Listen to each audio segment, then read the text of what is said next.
We need to go 10 steps backwards. Why are those blessed people of Palestine going through this? There are so many historical reasons. There are so many, we can find reasons theologically.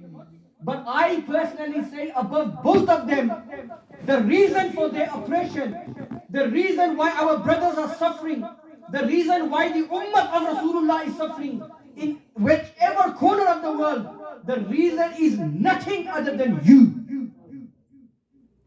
The reason is me. How does Rasulullah describe the ummah? Aap alayhi salatu wasalam says that my ummah is like one body, not one family. One body, Rasulullah says. Jasadun wahidun. My entire ummah, be it in Africa, be it in Asia, be it in America, be the color of his skin, be white, black or blue, wherever they are, Rasulullah says, if they have uttered La ilaha illallah, Muhammadur Rasulullah, they are one body. And I want to just open this slightly. Why did Rasulullah use the word body, jasad, and not ahl, family? It's haram not to speak to your parents. It's haram to neglect your children. But it happens. It's possible. You can choose not to speak to your father. A person can choose not to speak to his mother. Lekin, my brother, can you look at your hand and say, you know, I don't like you. Chop it off and throw it in the bin. If you've understood that, say subhanallah. Have you ever looked in the mirror and say, you know what? Really? Is that me? Chop your head and throw it in the dustbin. No, you can't do that. This is the reason, my brother. Aap alayhi salatu wasalam says, Are, you may live in UK and Muslim is in Africa. Lekin you are like one body. If one part of that body is in pain, the entire body of a Muslim is in pain. The entire body of a Muslim is in pain. So the real problem is what? We shy away from this. And I want to wake myself up tonight and all of you. The problem is you and me. You know the principle of Allah. Should I tell you what the principle of Allah is? And this goes hand in hand to someone when you say, brother, why you don't pray? And you know, how many times do you hear someone saying, brother, it's between me and Allah? It's between me and Allah. No, it's not between you and Allah. You not praying and disobeying Allah, this has a direct impact upon me. It has a direct impact upon a Muslim, Palestinian 5-year-old child who has taken a bullet for you. You not praying, it takes and it has an impact on my father. Why should I not question you? Why should I not question you? And you know what I'm saying, it will make sense to you when I tell you the principle of Allah. At the moment you may not understand what I'm saying. But when someone disobeys Allah, it has an impact upon the entire ummah of Rasulullah sallallahu alaihi wasallam. Why? Because we're like one body. And the usul and the principle of Allah is what? When He descends rahmah, blessings and virtues and comfort, He descends it to the entire ummah. It's not pick and choose. Shajid, you can have some rahmat and barakat. By Sajid, you can have some. By Yasir, you can have some. No. Allah's principle is what? कि जब रब्बे कायनात की बारगाह से रहमतों बरकतों का नुज़ूल होता है तो पूरी उम्मत पे नुज़ूल होता है. ये मेरे मालिक का उसूल है, ये मेरे खालिक का उसूल है.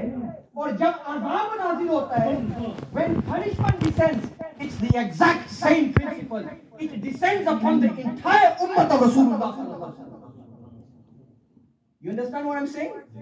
All of you understand what I'm saying? This is the usul. You like it or you don't. This is the usul of Allah.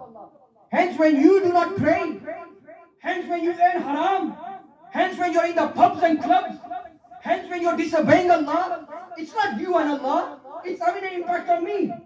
It's having an impact upon the Palestinian brothers and sisters. It's having an impact upon the Kashmiri brothers and sisters, the Syrians, me and you here in the United Kingdom. And this is beautifully explained.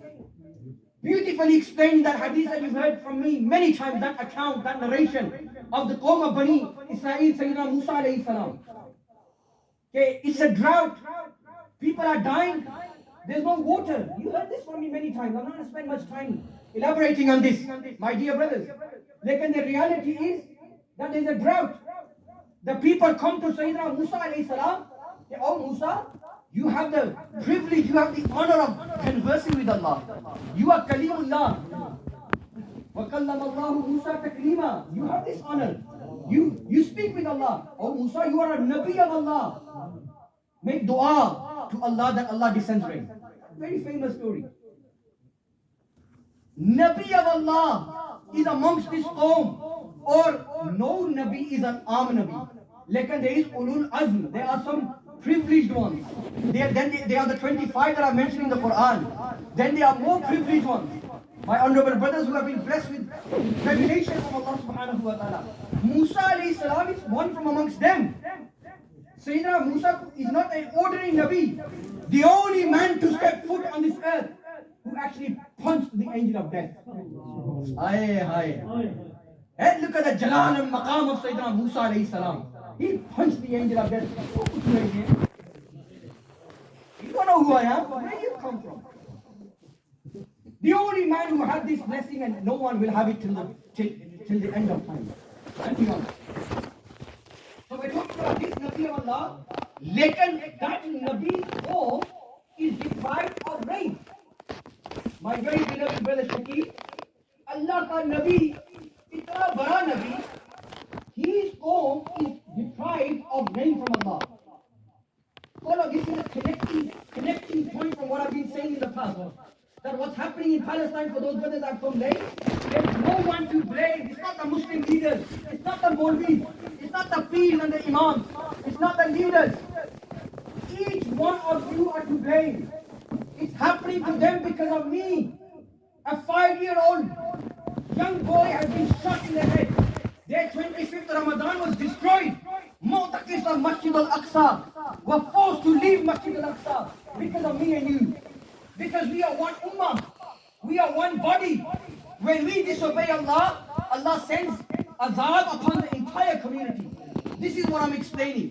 And I'm giving the example to explain this from the example of Sayyidina Musa and his qawm. When Musa alayhi salam says to Bari Ta'ala, Ya Bari Ta'ala, you can try to comprehend.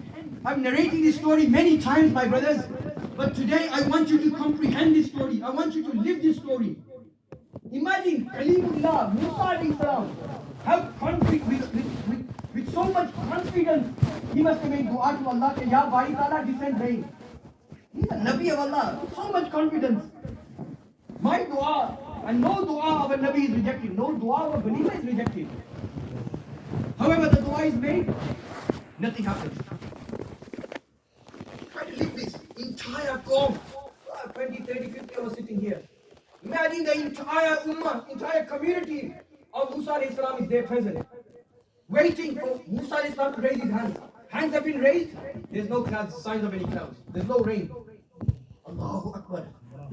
What's going on? Musa is such a big Nabi of Allah. And many of you brothers who are sat in front of me, you've been blessed to visit the resting place of Musa alayhi salam. In the blessed lands of Palestine, when we made our travels there.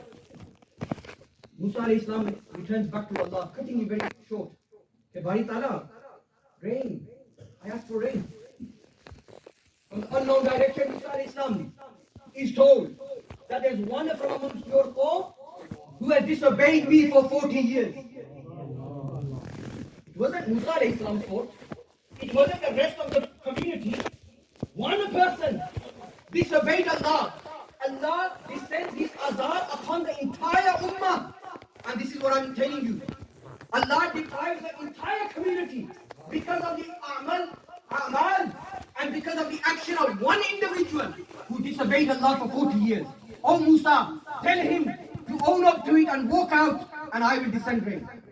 Musa alayhi salam conveys this message. Conveys the message. The one that did disobey Allah, he knows who he is. My honorable brothers, cutting it very short, he makes dua, he connects with Allah and says, oh Allah, forgive my sins. I don't want to be embarrassed. Imagine if I was to say, the one who's, I don't know, just committed a sin just before you walk in, stand up. No one's going to stand up. Sare asa Sufi bani jasa. Sare Allah la karne aaya. We had nice natan in the Imam sahab. None of us had any tunes on in the car. We were listening to nasheeds and tilawat of the Quran.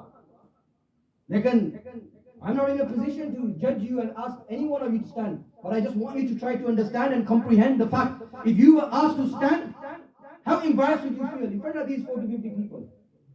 But the one who disobeyed Allah for 40 years is being told, stand up, own up to it.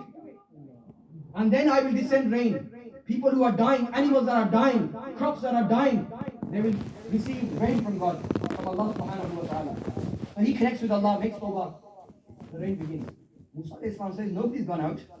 Nobody's left this majma. Nobody's made dua. Nobody's left. How's the rain? Allah subhanahu wa ta'ala says, the one because of whom the rain has started. It's because of him I've started the rain. Allahu Akbar. The one because of whom the rain will stop. It's because of that very same individual that the rain has descended. Ya Bari Ta'ala, tell me who he is. Very, very quick, aren't we? Just need a keyboard. You know, it's strange, I've got a keyboard here. But it's just strange again that we don't have the warrior. We have so many keyboard warriors. Exposing, talking about others. This is what I'm saying, O Ummah of Rasulullah.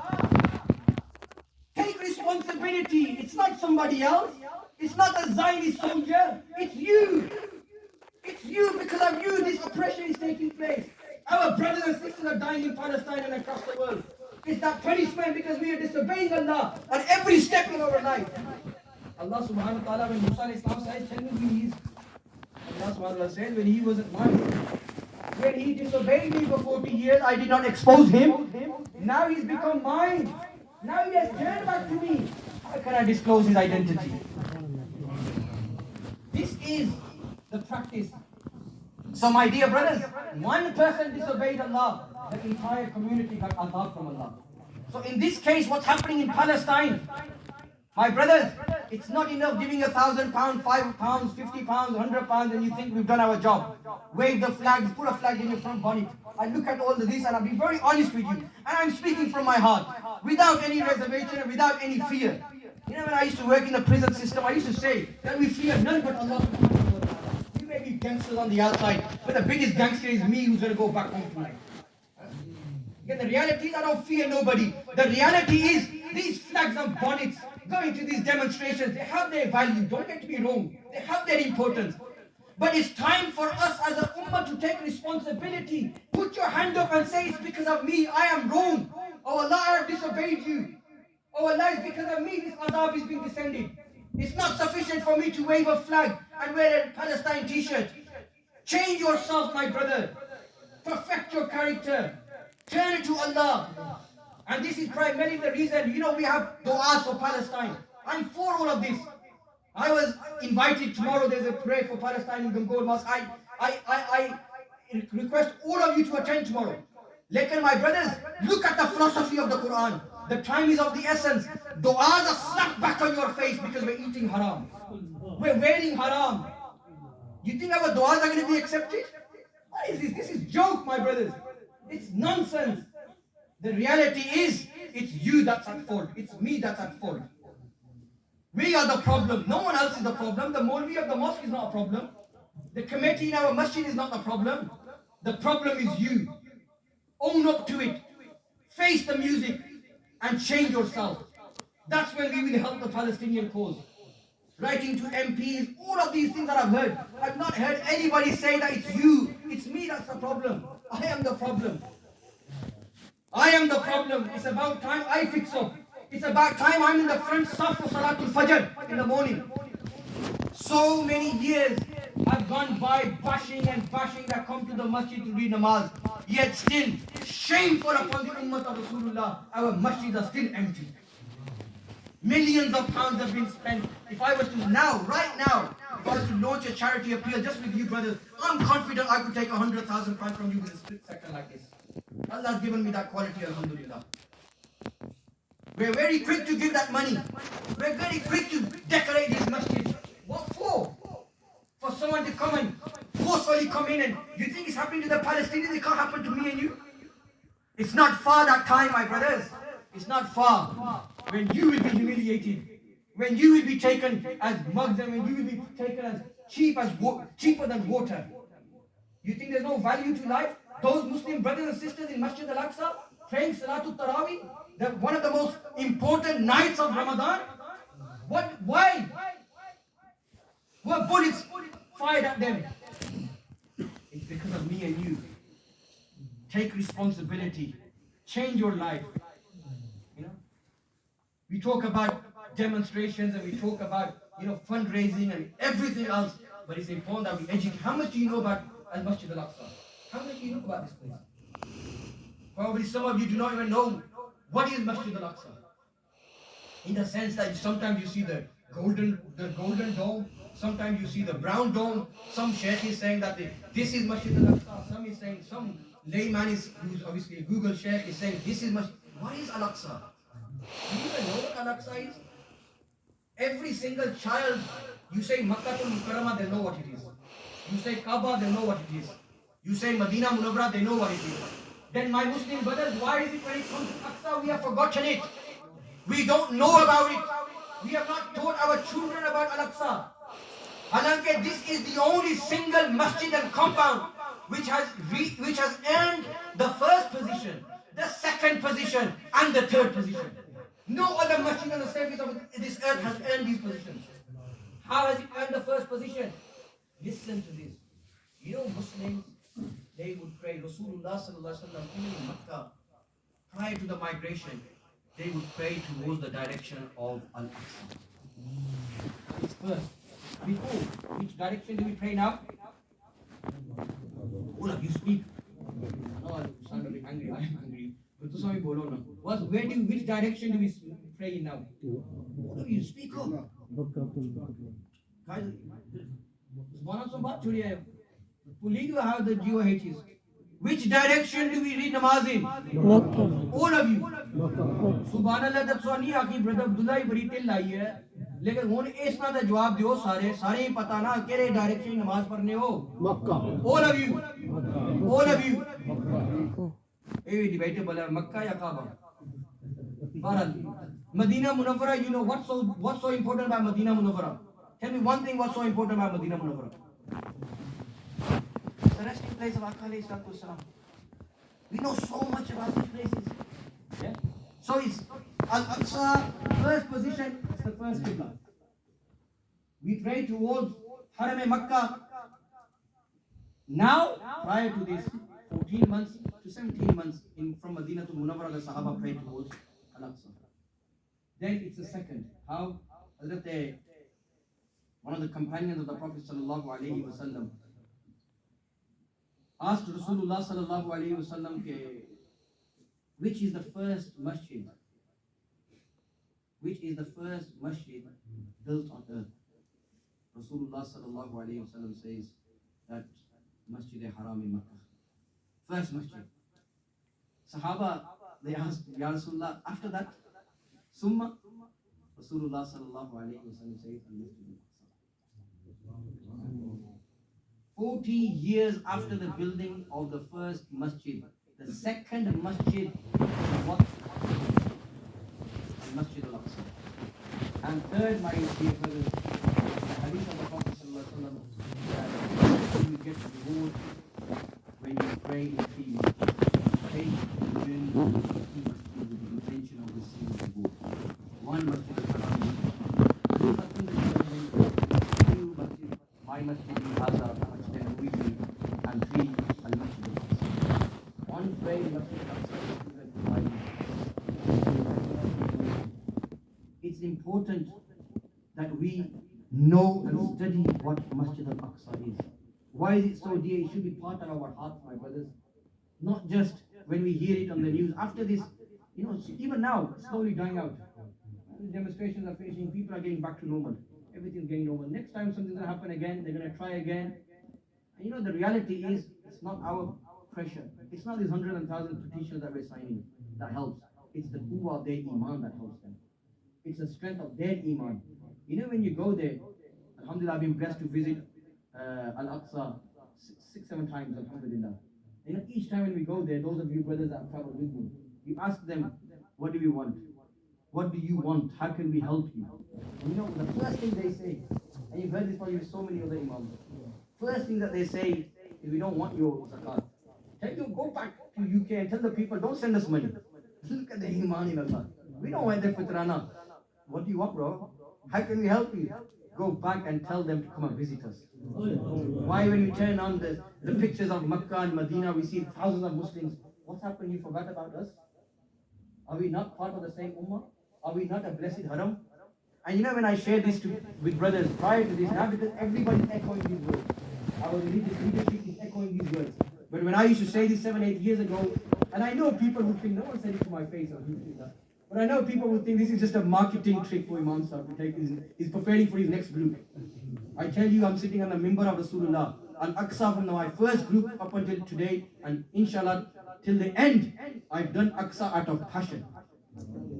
I've done Aqsa out of passion. I've taken people from my own pocket. I've taken people in loss, alhamdulillah. I begged people to go. I said, if you don't have the money, don't worry, I will pay for you. You just come to Al-Aqsa. Just come and visit and embrace those people. Come and show your love to those people. That's what they ask for. That's what they ask for. Nothing else. So my dear brothers, it's important that we understand what this masjid is about. Allah subhanahu wa ta'ala takes his Nabi on the miraculous journey. The greatest miracle of Rasulullah sallallahu alaihi wasallam. Subhanalladhi asra bi abdihi laylan min al-masjid al-haram ila al-masjid al-aqsa. Why did Allah take Rasulullah from Makkah to Jerusalem? Why to Palestine? The concept of this mu'jiza was liqa, was meeting with Allah. Could have happened from Makkah straight to the heavens. Why? Have you ever thought why the Prophet was taken from Makkah? It was to connect that link. It was to connect that link, that chain. It was to emphasize the importance. So till the dawn of Qiyamah, when people will come and read up this verse of Surah Bani Israel, they come to understand that Aqsa is also a sacred place. Our Habib visited there. You know, regarding Al-Aqsa, it is mentioned that there's not a single inch in the compound of Al-Aqsa. Not a single inch where a prophet has not stood or prostrated, made sajda, or an angel has stood. This is why, and I share my personal experience. You know, the first group I took, I think Brother Idris was in that group. The first time I took a group on my first visit, a brother asked me why we were in the compound of Al-Aqsa.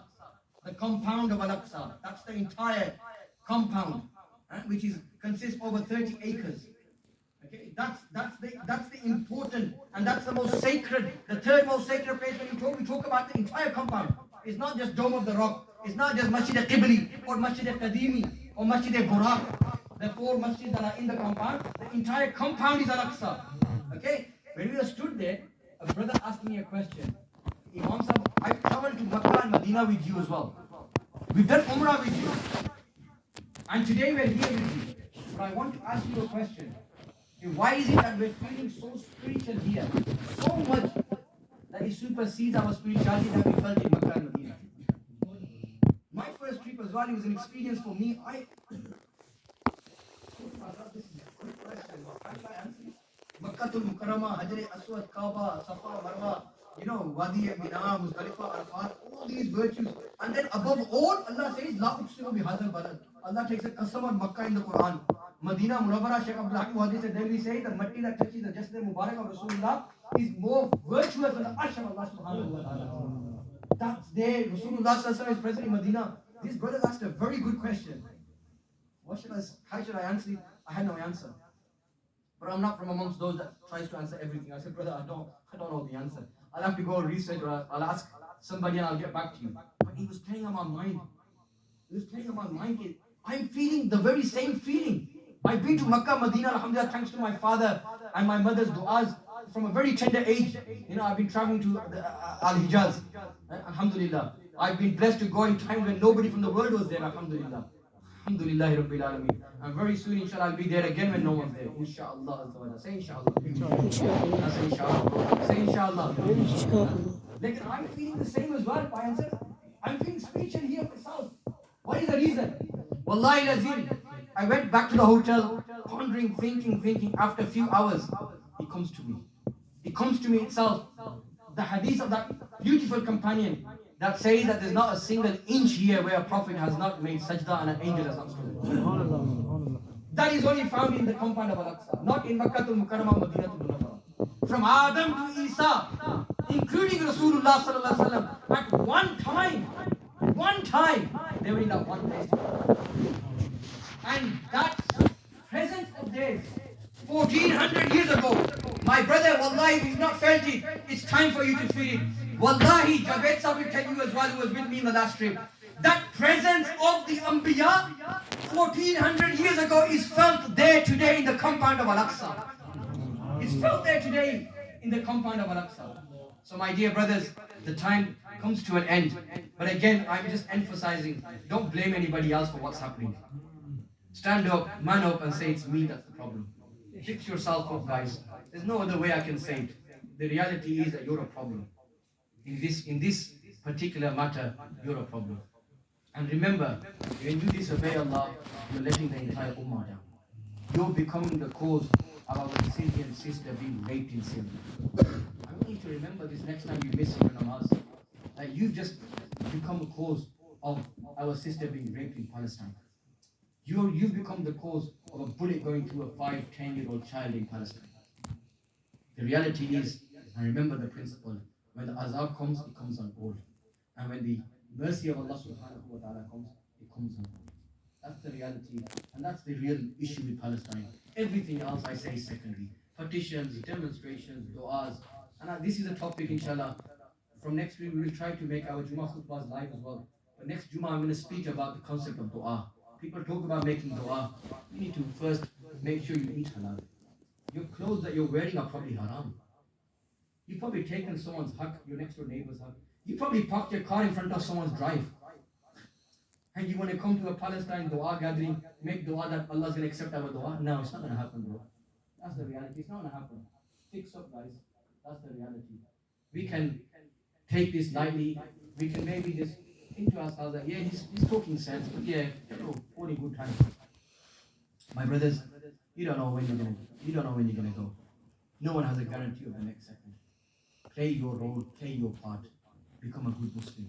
That's the solution, and that's when we'll be free. That's when we'll be free.